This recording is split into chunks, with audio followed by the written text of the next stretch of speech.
મજામાં ને દેશી રસોઈ શોમાં વાનગી નોખી અનોખીમાં હું કાજલ અગ્રવાલ આપ બધાનું સ્વાગત કરું છું અને દેશી રસોઈ શોમાં આજના એપિસોડમાં તમારું સૌથી વધારે સ્વાગત છે કેમ કે આજકાલનો જે ટ્રેન્ડ બદલાઈ રહ્યો છે જમવામાં કંઈક નવું જોઈએ, કંઈક ટેસ્ટી જોઈએ, કંઈક ચટપટું જોઈએ, કંઈક તીખું, કંઈક મીઠું, કંઈક ખાટું, કંઈક ગળ્યું અને આવો જ મસ્ત મજાનો ટેસ્ટ લઈને અમે તમારી સામે આજે આવ્યા છીએ આજના એપિસોડમાં.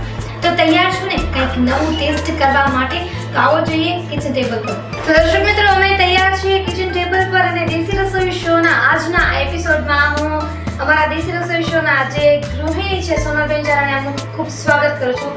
બહુ દિલથી સ્વાગત છે તમારું દેશી રસોઈ શોમાં. હું પણ કાજલ તારું સ્વાગત કરું છું, ખાસ આપણી ગૃહિણીઓનું સ્વાગત કરું છું અને તમારી દેશી રસોઈ શોની ટીમનું પણ હું સ્વાગત કરું છું. જી બિલકુલ, સ્વાગત તો છે. સાથે સાથે આજે કંઈક જમવામાં ચટપટું છે એવું મને આમ સુગંધ આવી રહી છે. તો શું લાગે છે કે આજે મારી સામે ઘણી બધી સામગ્રીઓ પડી છે કે જોઈને એવું લાગે છે કે કંઈક અલગ બનવાનું છે, ચાટ જેવું ને ચટપટું. તો શું બનવાનું છે આજે? હા ચોક્કસ કાજલ, આજે ચટપટું જ બનવાનું છે. જ્યારે કંઈક ચટપટું ખાવાનું મન થાય અને વસ્તુ પણ આપણે બહાર લેવા ન જાવી પડે, આજ હું એવી રેસીપી ગૃહિણીઓ માટે લઈને આવી છું. તો જલ્દીથી હવે એનું નામ જણાવો, મારાથી રહેવાતું નથી. આજે હું લઈને આવી છું તમારા માટે પાપડના સમોસા. સમોસા સાંભળ્યા છે પણ પાપડના સમોસા પહેલી વાર સાંભળી રહી છું. તો સામગ્રી તો આપણી સામે તૈયાર જ છે કિચન ટેબલ પર. તો શરૂઆત ક્યાંથી કરવાની છે? પાપડ સમોસા બનાવવા માટે આપણે જોઈશે બાફેલા બટેટા, બાફેલા વટાણા, આદુ, મરચાં, સ્વાદ મુજબ મીઠું, આમચૂર પાવડર, કોથમીર, અડદના પાપડ અને તળવા માટે તેલ. શરૂઆત આપણે પેન ગરમ મૂકીશું. જે બિલકુલ પેન ગરમ કરવા આપણે મૂકી દઈએ છીએ. સૌથી પહેલા આપણે તેલ ગરમ મૂકીશું. તેલનું પ્રમાણ અહીંયા કેટલું લેવાનું છે? આપણે સમોસાને તળવા છે એટલે આપણે સમોસા તળાઈ શકે એટલું તેલ નાખીશું. એટલે 4-5 ચમચા જેટલું. અને જેટલું તમારે સમોસા બનાવવા હોય અને તમારા સમોસામાં ડૂબો ડૂબરી અને સરખી રીતે તળાઈ જાય એવી રીતે. ત્યારબાદ આપણે સમોસા ભરવા માટેનું અંદરનું સ્ટફિંગ રેડી કરીશું. સ્ટફિંગ માટે બટેટા લઈશું. બાફેલા બટેટા છે અહીંયા નાખશું આપણે પહેલા. એટલે કે આપણે સમોસાનું સ્ટફિંગ અત્યારે તૈયાર કરી રહ્યા છીએ. તમે જોઈ રહ્યા છો કે આપણે બાફેલા 5 જેટલા નાના નાના બટેટા લીધા છે અહીંયા અને જેને સરખી રીતે એકદમ આમ મસળી દેવાના છે. અને આપણા બટેટા વ્યવસ્થિત રીતે છુંદાઈ ગયા છે. તો હવે એમાં મસાલા નાખવાના છે. હા, હવે આપણે વટાણા નાખીશું. વટાણા પણ આપણે અહીંયા બાફેલા જ લીધા છે. બાફેલા વટાણા છે એ આપણે આની અંદર નાખીશું. એટલે કે જ્યારે તમે બટેટા બાફવા મૂકો છો કુકરમાં કે ક્યાંય પણ તપેલામાં, એટલે સાથે સાથે વટાણા પણ તમારે બાફવા મૂકી દેવા જોઈએ. આને પણ એકદમ આપણે મેશ કરી દઈશું. વટાણું આખું ન રહેવું જોઈએ, એકદમ બટેટાની અંદર મિક્સ થઈ જવું જોઈએ. એટલે આમ પણ વટાણા વધારે જ બફાઈ જશે બટેટા સાથે. હા, અને મિક્સ પણ સારી રીતે થઈ જશે. નકર શું થશે કે વટાણા જો આખા હશે ને તો આપણું સ્ટફિંગ બહાર નીકળી જાય તો પ્રોબ્લેમ ન થાય. એટલે આપણે મિક્સ કરી દઈશું તો અને ટેસ્ટ પણ વટાણાનો આવશે ટેસ્ટ પણ એમાં બેસી જશે અને પ્રોબ્લેમ પણ નહીં થાય. તો જોઈ શકીએ છીએ આપણે કેવી રીતના મિક્સ કરી દીધેલા છે.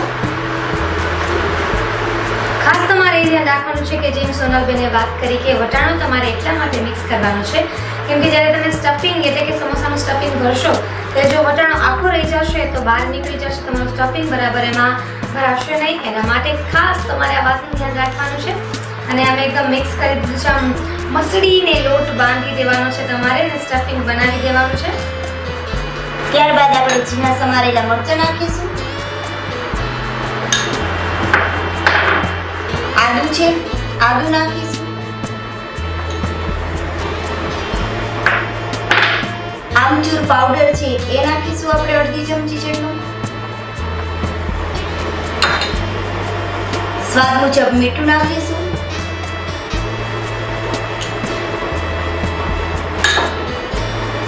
કોથમીર છે એ નાખીશું અને આ બધું મિક્સ કરી લેશું. તો દર્શક મિત્રો, તમે જોઈ રહ્યા છો કે આપણું જે સ્ટફિંગ છે બનીને તૈયાર થઈ ગયું છે, જેમાં આપણે બધી વસ્તુઓ નાખી છે. બટેટા, વટાણા, લાલ મરચાં, આમચૂર પાવડર, આદુ છે, કોથમરી છે, બધી જ વસ્તુ નાખીને વ્યવસ્થિત એનું સ્ટફ બનાવી દીધું છે. તો સોનલ, હવે શું કરવાનું છે? હવે આપણે પાપડ લેશું. જી.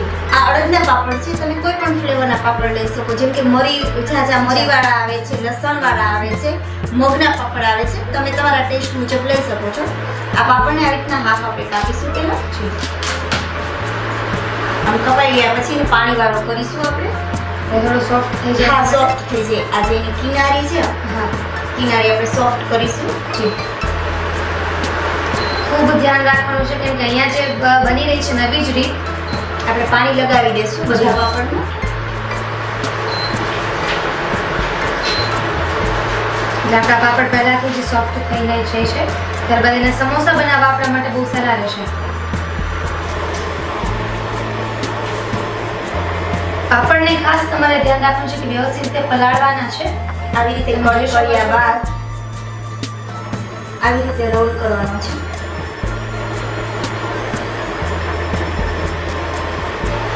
અહીંયા તમારે ખાસ ધ્યાન રાખવું પડશે ધ્યાન રાખવું કે પડશે. જો વ્યવસ્થિત રોલ નહીં બને તો તમારો પાપડ ભાંગી ભાંગી શકે શકે છે. છે. ત્યારબાદ આવી રીતના મસાલો કરશું. મસાલો એડ કરવામાં પણ એટલું જ ધ્યાન હા, રાખવાનું છે. બહુ ઝાઝું નહીં કરીએ આપણે. ત્યારબાદ આ જે કિનારી છે એના પર પાણી લગાવીશું આપણે. એકદમ યુનિક અને અલગ રીતે બનતી આ જે રેસીપી દેખાઈ રહી છે દેશી રસોઈ શોમાં કે પાપડના સમોસા તો બની રહ્યા છે પણ એમાં પણ કેટલું ધ્યાન રાખવાનું છે તમારે. આવી રીતે રેડી થઈ જશે. સ્ટફિંગ નાખતી વખતે ધ્યાન રાખવાનું છે કે ઝાઝું ન થઈ જાય.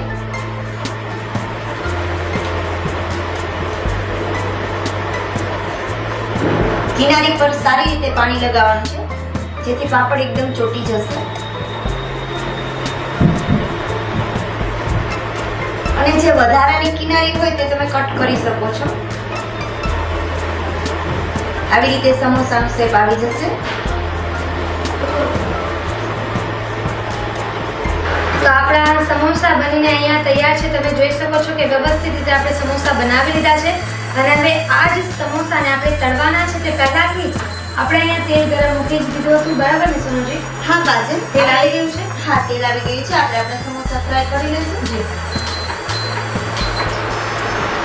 અહીંયા કઈ ધ્યાન રાખવાનું છે સમોસા તળતી વખતે? હા, કે બહુ લાલ ન થઈ જાય, પાપડ જલ્દી તળાઈ જશે. અને મસાલો તો આપણો બાફેલો થયેલો છે. એકદમ સરસ. આપણા જે પાપડ એકદમ સેકન્ડોમાં તળાઈ જતા હોય છે એટલે અહીંયા આપણે ખૂબ ધ્યાન ધ્યાન રાખવું રાખવું પડશે. પડશે. પાપડને આપણે જલ્દી કાઢી લેશું, બહુ લાલ નહીં થવા દઈએ. અને ખાસ ધ્યાન રાખવાનું છે કે પાપડને બંને તરફ વ્યવસ્થિત રીતે શેકવાના છે, આપણે તળવાના છે, કાચા ના રહી જાય અને ખૂબ લાલ પણ નથી થવા દેવાના. એટલે માપ પ્રમાણસરમાં આપણે એને તળવાના છે. આપણા પાપડ સમોસા રેડી છે. આપણે એને કાઢી લેશું.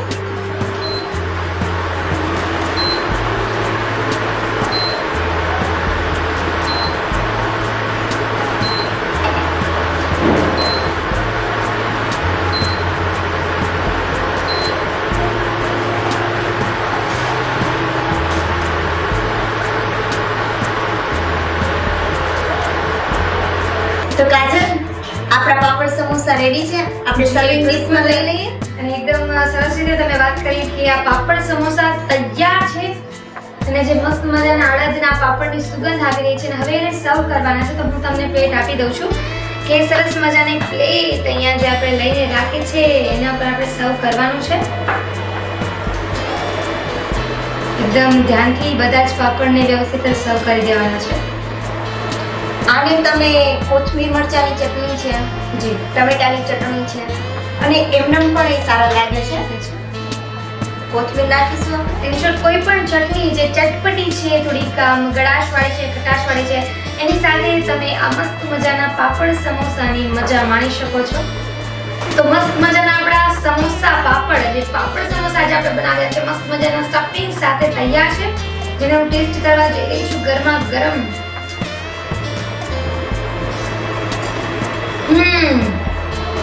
એકદમ મસ્ત મજાના આ પાપડ સમોસા બનીને તૈયાર છે. એનો ટેસ્ટ વાહ ભાઈ વાહ, એકદમ વાહ થઈ જાય એવો છે અને મને બહુ જ મજા આવી. શરૂઆતમાં જે ક્રન્ચી ટેસ્ટ આવે છે પાપડનો, બહુ સરસ ટેસ્ટ છે. અને તમે જેવી રીતે કહ્યું કે સમોસાની સાથે ચટણી છે, ફુદીનાની ચટણી છે, કોઈ પણ ચટણી સાથે ખાઈ શકો છો જેમાં તમને મજા આવે. તો આ રેસીપી માટે ફરી એક વખત હું સોનલબેનનો આભાર માનું છું દેશી રસોઈ શોની ટીમ તરફથી કે આપનો ખૂબ ખૂબ આભાર. હું પણ ફરી કાજલ તારો આપણી ગૃહિણીઓનો અને દેશી રસોઈ શોની ટીમનો ખૂબ ખૂબ આભાર માનું છું. જી બિલકુલ આભાર માનતાની સાથે સાથે જે આ સરસ મજાની તમે રેસીપી બનાવી આપી છે અને હું એકદમ મજાથી અને ખાઈ રહી છું ત્યાં સુધીમાં તમે રિપીટ રેસીપી કહી દેશો. ચોક્કસ કાજલ. જી તો પાપડ સમોસા તમારે પણ બનાવવા છે ને, ઝટપટ રેડી થઈ જાય એવા પાપડ સમોસા. તો એના માટે શું કરવાનું? સિમ્પલ રેસીપી છે. તો સૌથી પહેલા તો એના માટે એક પેનમાં તેલ ગરમ મૂકવાનું છે. ત્યારબાદ એક બાઉલની અંદર બાફેલા બટેટા, બાફેલા વટાણા, આદુ, મરચાં, મીઠું, આમચૂર પાવડર, કોથમીર આ બધું નાખીને એકદમ મિક્સ કરી દેવાનું છે. એ મિક્સ થઈ ગયા બાદ તમારે પાપડ લેવાના છે. કોઈ પણ ફ્લેવરના પાપડ ચાલે. અડદના ફ્લેવરના પાપડ લેશું આપણે. ત્યારબાદ એ પાપડ એકદમ ભીના કરી દેવાના છે. ભીના થઈ ગયા બાદ એને કટ કરી અને સમોસા શેપ આપી દેવાનો છે. અને તેની અંદર જે આપણે મસાલો બનાવ્યો છે બટેટાનો તે ભરવાનો છે. એકદમ સરખી રીતે પેક કર્યા બાદ તેલમાં તળી લેવાના છે. આ સમોસાની તમે ગ્રીન ચટણી, ટમેટો સોસ કોઈ પણ સાથે ખાઈ શકો છો. તો આવી રીતે રેડી થઈ જશે આપણા પાપડ સમોસા.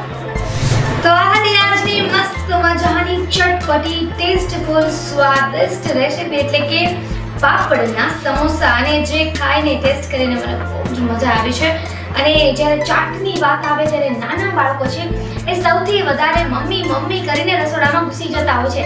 તો આવી જ રીતે તમારા નાના બાળકોને પણ આવી જ ચટપટી વસ્તુઓ તમારે ખવડાવવાની છે ને, બનાવીને એને. હા જે બિલકુલ. તો આવી જ રસોઈઓ તમને જોવા મળશે ઘણી બધી દેશી રસોઈ શોમાં. તો મને રજા આપશો. ટાટા.